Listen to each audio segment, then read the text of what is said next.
semuanya, kembali lagi di pembelajaran matematika bersama saya Ellen Proburini. Pada kesempatan kali ini kita akan membahas tentang peluang. Jadi kita mulai dari definisi peluang.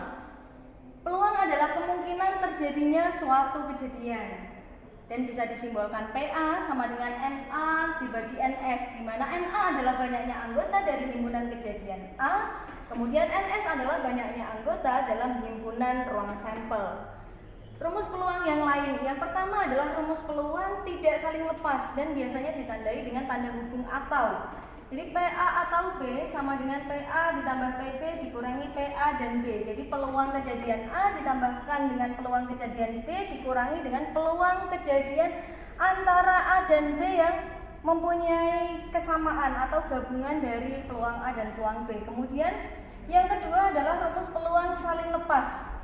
Tandanya masih atau untuk penghubungnya. Rumusnya adalah PA atau B sama dengan peluang kejadian A ditambah dengan peluang kejadian B. Kemudian rumus berikutnya adalah untuk kejadian saling bebas dan ditandai dengan tanda hubung dan.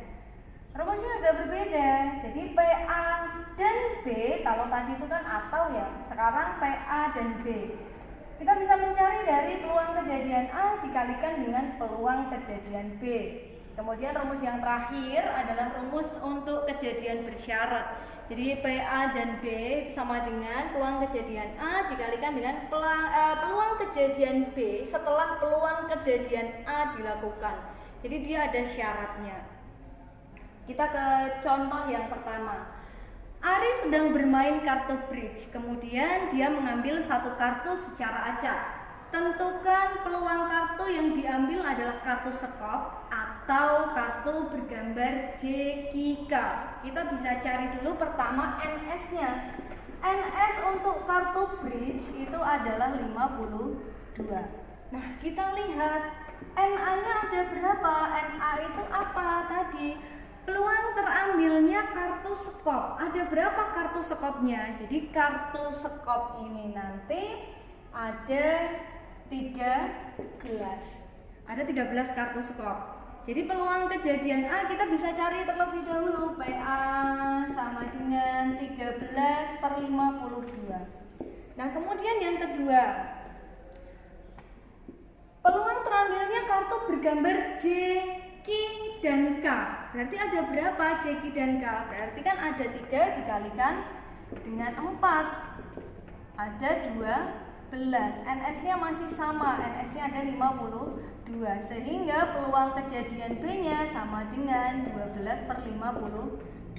Nah, kita lihat lagi, kira-kira dari kartu sekop dan kartu JKK, adakah kartu yang sama?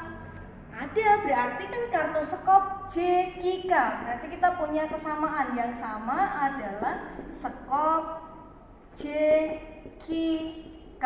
Berarti N, A dan B-nya ada 3, sehingga peluang kejadian A dan B-nya adalah 3/52. Kita bisa cari, oh ternyata contoh soal yang pertama ini adalah contoh soal dari peluang tidak saling lepas karena ada 3 kartu yang sama-sama, baik di kejadian 1 dan di kejadian 2 itu keduanya akan muncul, sehingga peluang kejadian A atau B sama dengan PA ditambah PB dikurangi PA dan B. Tinggal kita masukkan 13/53 plus 12/53 min 3/53, sehingga hasilnya adalah 52 ya. 52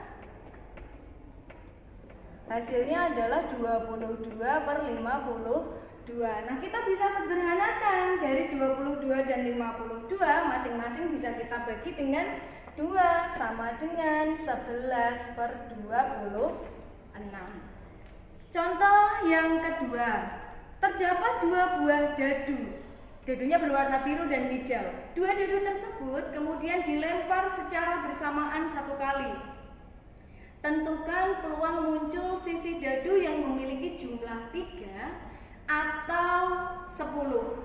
Nah, berarti kita bisa cari dulu NS-nya ada berapa? Karena ada 2 dadu.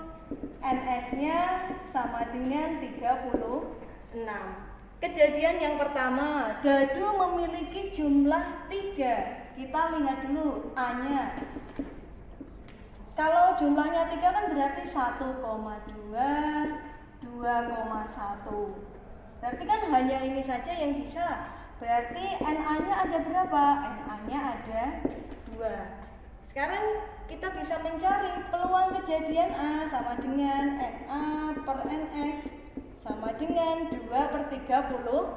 Nah sekarang kita cari kejadian yang kedua. Kejadian yang kedua adalah muncul mata dadu yang berjumlah 10. Nah kita data dulu, 10 ada berapa saja. 1 kan otomatis nggak bisa karena jumlah dadu tertinggi adalah 6. Berarti kita mulai dari 4,6, 5,5, 6,4. Jadi NB-nya di sini ada 3. Setelah ketemu NB-nya 3, kita bisa mencari peluang kejadian B sama dengan 3/36. Nah, kita kan sudah bisa melihat bahwa anggota-anggota yang ada di dalam himpunan A itu tidak ada yang sama dengan anggota yang ada di himpunan B. Sehingga contoh yang kedua ini adalah contoh dari peluang saling lepas. Sehingga kita bisa mencari PA atau B sama dengan PA ditambahkan dengan PB sama dengan 2/36 ditambah 3/36 sama dengan 5/36. Contoh yang terakhir, Santi melempar 2 buah dadu. Berapakah peluang muncul angka genap prima pada dadu pertama dan angka ganjil pada dadu kedua? Kita lihat masing-masing di kejadian pertama adalah angka genap prima pada dadu pertama. NS-nya karena dadu pertama kita bisa menuliskan 6.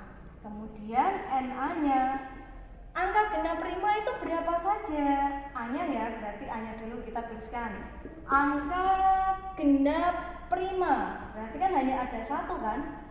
2, sehingga NA-nya sama dengan 1. Kemudian PA-nya sama dengan 1/6. Yang kedua, karena sama-sama dadu yang kedua, NS-nya 6, muncul angka ganjil pada dadu kedua. Angka ganjil itu ada 1, 3, 5. Berarti di sini NS-nya sama dengan 3. Nah, dari contoh ini berarti kan kalau PA-nya sudah ketemu, kita bisa mencari PB-nya 3/6. Dari contoh ketiga ini bisa kita simpulkan bahwa contoh ketiga ini adalah contoh untuk kejadian saling bebas. Dan tinggal kita cari. Karena kita sudah ada tandanya juga. Ini kan tanda hubungnya, dan kalau tadi ini di sini tanda hubungnya juga ini atau. Berarti kan sudah bisa kita lakukan perhitungannya. Jadi di sini PA dan B sama dengan PA dikalikan PB sama dengan 1/6 dikali 3/6 sama dengan 3/36 atau 1/12. Nah, untuk penjelasan materi peluang dan contohnya, semoga bisa membantu kalian untuk latihan dalam materi peluang. Terima kasih. Assalamualaikum warahmatullahi wabarakatuh. Selamat pagi.